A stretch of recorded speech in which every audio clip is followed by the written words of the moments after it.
Nu ką, normali moteriškai, ne? Nesikeikiam tik tai vyrai, nes filmuojam, garsas rašusi. O vat kaip kitaip nuvalyti tos langus? Nu kaip pasikviesti firmą ir nuvalyti. Kiek tai kainuos? Plokštelės valanda 80 litų.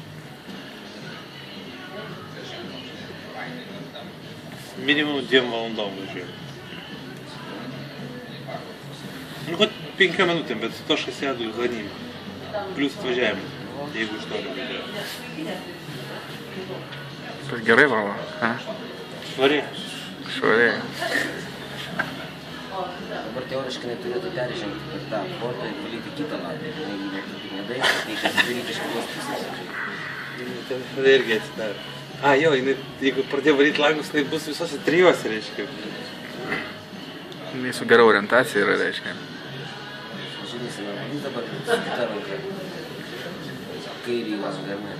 O palangė nusivalo, kur koją statys.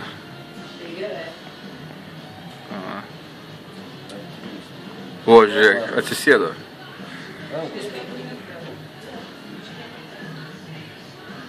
Tai gerai, geras ženklas, kad nešoks.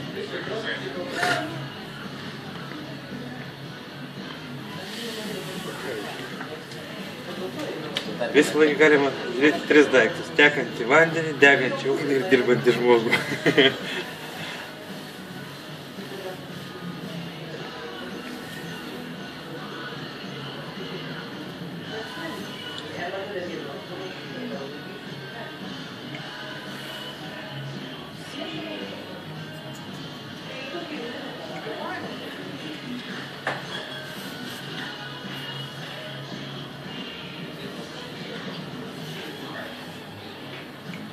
Good.